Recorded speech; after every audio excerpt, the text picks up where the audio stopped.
Bismillahirrahmanirrahim. Assalamu alaikum viewers. Yesterday I discussed about the part first of PR. Now I discuss the remaining parts of PR.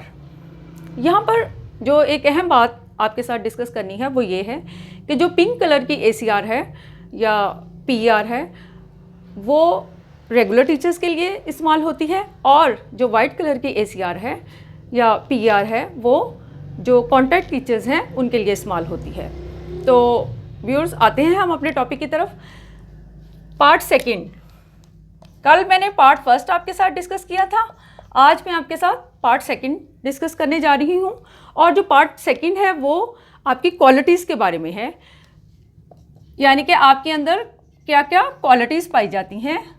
और part second को जो आपका reporting officer है उसी ने feel करना है। इसमें आपने कुछ भी नहीं लिखना, सिर्फ आपका जो रिपोर्टिंग ऑफिसर है वो लिखेगा। और इस सिलसिले में भी मैं आपको ये गाइडेंस देती हूँ कि अगर आप प्राइमरी स्कूल में काम कर रही हैं तो आपका जो रिपोर्टिंग ऑफिसर है वो आपकी AO है, और अगर आप मिडिल स्कूल में काम कर रही हैं और आपकी जो हेड टीचर हैं वो SST हैं, 16 स्केल की हैं, तो वो आपकी रिपोर्टिंग ऑफिसर होंगी। जैसा कि नंबर 1 पे है आपकी अपीयरेंस एंड बियरिंग। इसमें पहले लिखा हुआ है कि आप अपने अपीयरेंस में बहुत ज़्यादा इंप्रेसिव हैं। उसके बाद 3 खाने बने हुए हैं।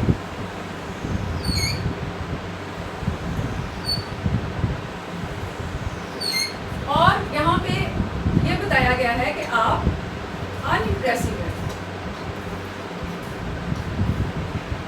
जो पहला खाना है ये ऊपर एक दो लिख देना। वेरी गुड है अपनी अपीयरेंस में। सेकंड खाने का मतलब ये है कि सेटिस्फैक्ट्री, और तीसरे खाने का मतलब है कि अनसेटिस्फैक्ट्री। अगर आपका रिपोर्टिंग ऑफिसर समझता है कि आप अपनी अपीयरेंस में इंप्रेसिव हैं और आप वेरी गुड हैं तो वो यहाँ पे अपने सिग्नेचर करेगा। अगर समझता है कि वो आप सेटिस्फैक्ट्री हैं तो वो यहाँ पे अपने सिग्नेचर करेगा। अगर वो ये समझता है कि आप अपीयरेंस के लिहाज से अनइम्प्रेसिव है तो वो अनसेटिस्फैक्ट्री वाले खाने में अपने सिग्नेचर करेगा। नंबर 2 पे है पंक्चुअलिटी।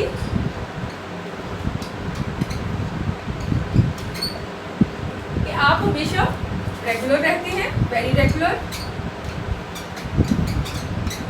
और यहाँ पे ये है कि इरेगुलर, कि आप बिल्कुल भी रेगुलर नहीं होते।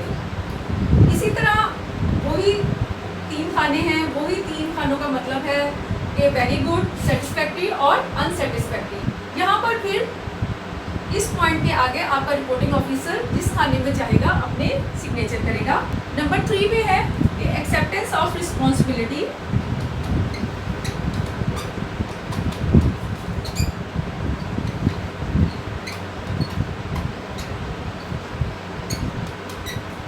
कि आप अपनी रिस्पॉन्सिबिलिटीज को एक्सेप्ट करते हैं। मसलन के always prepare to take responsibility.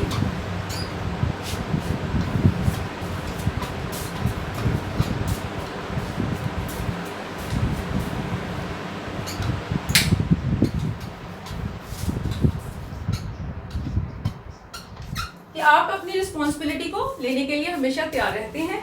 इसी तरह इस कॉलम के आगे आपका रिपोर्टिंग ऑफिसर जिस भी कॉलम में चाहेगा वो अपने साइन कर देगा। और इस तरफ आपका ये पॉइंट आएगा कि आप रिलक्टेंट होते हैं किसी भी रिस्पॉन्सिबिलिटी को लेने के लिए। अगला पॉइंट आपका ये है कि आपके रिलेशन कैसे हैं। रिलेशंस विद सुपीरियर्स, आला अफसरान के साथ आपके ताल्लुकात कैसे हैं, आपके अपने कोलीग्स के साथ कैसे ताल्लुकात हैं, और आपके अपने सबऑर्डिनेट्स के साथ कैसे ताल्लुकात हैं। इसी तरह यहाँ पे आएगा कि आप कोऑपरेटिव हैं इन तीनों के साथ या आप इन तीनों के साथ कोऑपरेटिव नहीं हैं। आपका रिपोर्टिंग ऑफिसर जिस खाने में भी चाहेगा वो अपने साइन करेगा।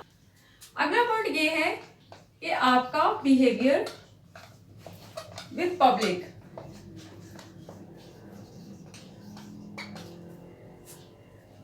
कि स्कूल में जो बच्चों के वालिदैन या उनके रिश्तेदार अगर कभी आए तो उनके साथ आपका रवैया कैसा है। क्या आप बच्चों के प्रॉब्लम्स जो है उनके साथ डिस्कस करते हैं। क्या पेरेंट्स अगर बच्चों के कोई प्रॉब्लम आपके साथ डिस्कस करें तो आप उनको हल करने में किस हद तक उनकी मदद करते हैं। तो स्कूल में ना सिर्फ हमारे सुपीरियर्स और इसके साथ साथ हमारे कोलीग्स के साथ हमारा रब्ता होता है, बल्कि पब्लिक के साथ भी हमारी डीलिंग होती है। और इस पॉइंट में इसी बात को डिस्कस किया गया है कि जो आम आवाम है उनके साथ आपका रवैया कैसा है। अगला पॉइंट ये है कि नॉलेज ऑफ द वर्क।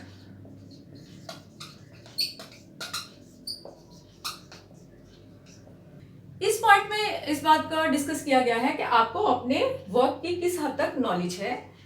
क्या आपको मुकम्मल तौर पर कमांड है अपने सब्जेक्ट के ऊपर। इसके साथ साथ जो बच्चों को पढ़ाने का एक तरीका है, जो मेथोडोलॉजी है, उसके ऊपर आपका फोकस कितना ज़्यादा है। अगला पॉइंट ये है कि आपका वर्क कैसा है। आपके वर्क को 2 हिस्सों में तकसीम किया गया है। पहला है कि आपकी आउटपुट कैसी है, और दूसरी बात यह है कि आपकी क्वालिटी ऑफ वर्क क्या है। यानी कि आपकी आउटपुट जो है वो अप टू डेट है और आपके वर्क की जो क्वालिटी है वो बिल्कुल एक्स्ट्रा ऑर्डिनरी है। लिहाजा आपका रिपोर्टिंग ऑफिसर जिस भी खाने में चाहेगा आपकी इस क्वालिटी के ऊपर वो अपने सिग्नेचर करेगा। तो ये था हमारा पार्ट 2 जो कि आपकी क्वालिटीज के हवाले से है। अब मैं आपके साथ पार्ट 3 को डिस्कस करूंगी।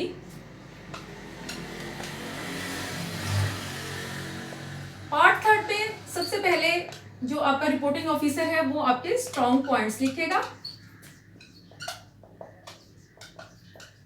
मसलन कि आपकी कंटेंट नॉलेज बहुत ज्यादा है, आप जो भी सब्जेक्ट पढ़ाते हैं उस सब्जेक्ट के बारे में आपकी नॉलेज बहुत ज्यादा है। इसके साथ साथ आपकी मेथोडोलॉजी बहुत अच्छी है, पढ़ाने का अंदाज बहुत अच्छा है, आप अप टू डेट रहते हैं। इसके साथ साथ जो पब्लिक के साथ आपकी डीलिंग है, रिलेशंस विद पब्लिक आपके बहुत अच्छे हैं। वो आपके स्ट्रॉन्ग पॉइंट्स जो है वो आपका रिपोर्टिंग ऑफिसर यहाँ पर डिस्कस करेगा। अगले पॉइंट में आपके वीक पॉइंट्स जो हैं वो डिस्कस आपका रिपोर्टिंग ऑफिसर करेगा।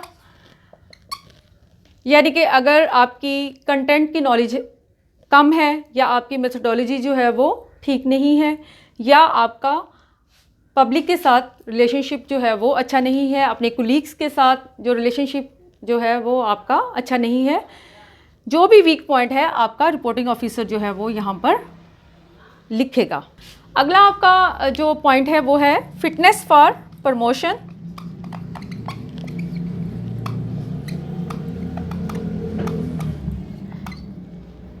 यानी कि आप प्रमोशन के लिए फ़िट हैं कि नहीं हैं, आपके अंदर वो तमाम क्वालिटीज़ मौजूद हैं जिसकी बुनियाद के ऊपर जो आपका रिपोर्टिंग ऑफिसर है वो रिकमेंड करेगा कि आप प्रमोशन के लिए फ़िट हैं। इसके बाद अगला पॉइंट है usefulness for retention in job. ये पिछले पॉइंट के साथ ही मिलता है कि आपके अंदर इतनी अच्छी क्वालिटीज़ हैं, आपका रिज़ल्ट इतना अच्छा है, आपका वर्क और आपकी आउटपुट इतनी ज़बरदस्त है कि आप गवर्नमेंट जॉब में रहने के लिए मुफीद हैं। यानी कि गवर्नमेंट को आपकी जॉब में रहने का फ़ायदा है। तो यहाँ पर आपका रिपोर्टिंग ऑफिसर जो है वो अपने रिमार्क्स देगा। तीसरे पार्ट का ही जो बी हिस्सा है वो काउंसलिंग के हवाले से है।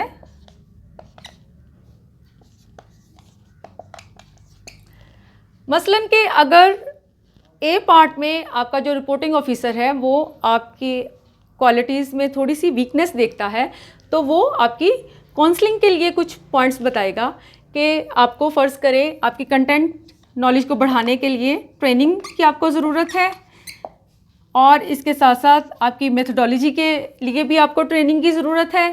इसके साथ साथ कुछ ऐसे सेशंस भी आपको चाहिए जिसमें कि आपको इस बात की ट्रेनिंग दी जाएगी कि पब्लिक के साथ आपने अपनी डीलिंग को कैसे बेहतर करना है। पार्ट 4 जो है वो आपके रिपोर्टिंग ऑफिसर ने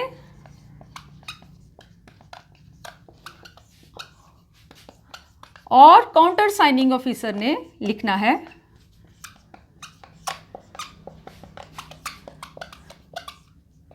जैसा कि मैंने पहले बताया कि प्राइमरी स्कूल का रिपोर्टिंग ऑफिसर एईओ है, और अगर मिडिल स्कूल में एसएसटी हेड हैं आपकी तो वो आपके रिपोर्टिंग ऑफिसर हैं, और काउंटर साइनिंग ऑफिसर एईओ के बाद जो डेप्टी हैं वो आपकी काउंटर साइनिंग ऑफिसर होंगी। इसमें आपकी इंटेग्रिटी के बारे में लिखा जाएगा, यानी कि आप ऑनेस्ट हैं कि नहीं हैं, या आप कुछ ऐसे करप्शन के केसेस हैं जिसमें इन्वॉल्व रही हैं, या आप रिपोर्टेड टू करप्ट हैं। इसमें पहले आपका जो रिपोर्टिंग ऑफिसर है वो अपने साइन करेगा, उसका एक कॉलम बना हुआ है, और बाद में जो काउंटर साइनिंग ऑफिसर है वो अपने सिग्नेचर करेगा। ये हमारा जी चौथा पार्ट है। अब मैं पार्ट 5 जो है वो आपके साथ डिस्कस करूंगी। पार्ट 5 में आपके काउंटर साइनिंग ऑफिसर जो हैं, यानी कि आपकी जो डेप्टी हैं, डेप्टी डिस्ट्रिक्ट ऑफिसर, वो अपने रिमार्क्स जो हैं वो लिखेंगी आपके एटीट्यूड के हवाले से, आपकी क्वालिटीज़ के हवाले से, और इसके साथ साथ आपकी परफॉर्मेंस के हवाले से रिमार्क्स जो हैं काउंटर साइनिंग ऑफिसर पार्ट 5 में अपने लिखेंगी। और अगर फ़र्ज़ करें, बहुत ये अहम पॉइंट है कि अगर आपका रिपोर्टिंग ऑफिसर या काउंटर साइनिंग ऑफिसर जो है वो अगर आपके बारे में कुछ नेगेटिव रिमार्क्स लिखता है तो वो 1 माह के अंदर अंदर 1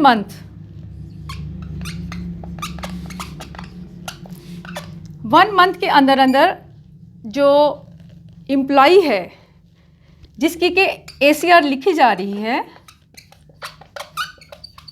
उसको इन्फॉर्म करेगा, और जो एम्प्लॉई है वो नेगेटिव रिमार्क्स का रिप्लाई जो है वो 1 माह के अंदर अंदर अपना दे सकेगा।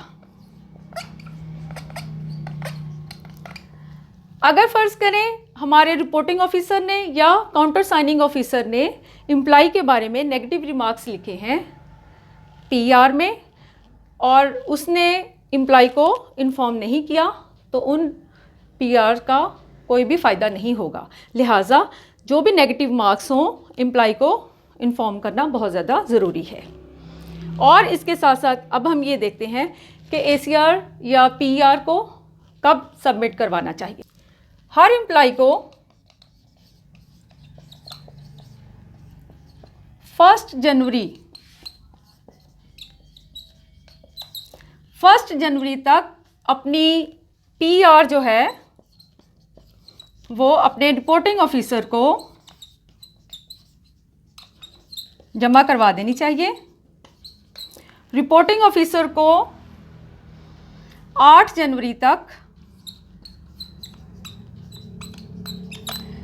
रिपोर्ट जो है वो काउंटर साइनिंग ऑफिसर को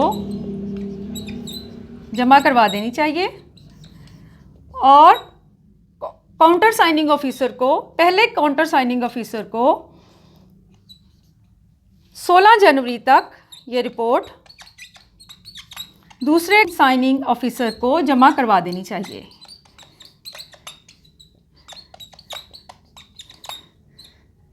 लिहाजा आपको कोशिश करनी चाहिए कि आप अपनी PR को 1 जनवरी तक जो आपका रिपोर्टिंग ऑफिसर है उसको जमा करवा दें। अब मैं जो वाइट कलर की PR है जो कि कॉन्ट्रैक्ट टीचर्स जो हैं वो इस्तेमाल करेंगी उनको आपके सामने डिस्कस करूंगी। बाकी जो आपका पर्सनल इन्फॉर्मेशन है वो तो तकरीबन जो हमारी रेगुलर PR में इस्तेमाल हो रही है वही इस्तेमाल होगी। कुछ पॉइंट्स जो डिफरेंट हैं वो मैं आपके साथ डिस्कस कर रही हूँ कि BS विद प्रेजेंट पे, कि जो आपकी मौजूदा पे है उसका आपका बेसिक स्केल क्या है, अगर 14 है तो आप यहाँ पे 14 लिख देंगी।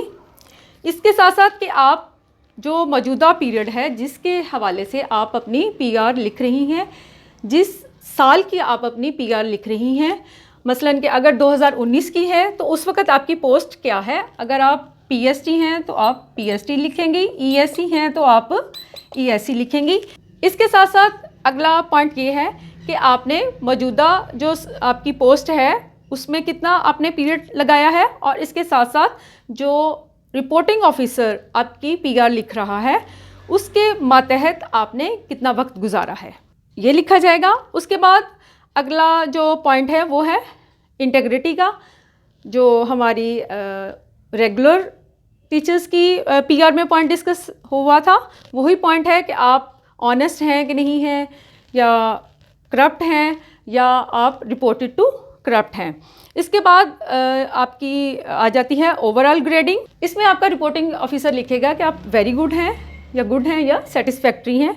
इसके बाद अगला पॉइंट है कि usefulness for retention in service में रहने के लिए क्या आप मुफीद हैं कि नहीं हैं।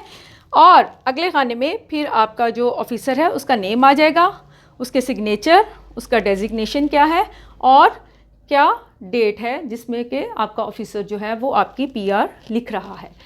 तो व्यूअर्स, आज की इस वीडियो में मैंने आपको पीआर यानी कि परफॉर्मेंस इवैल्यूएशन रिपोर्ट को फिल करने का तरीका आपको बताया है। अगर फिर भी आपकी कोई क्वेरीज हो तो आप मुझे ज़रूर कमेंट बॉक्स में लिखिएगा। इसके साथ साथ आपका बहुत ज़्यादा शुक्रिया। अल्लाह हाफिज़।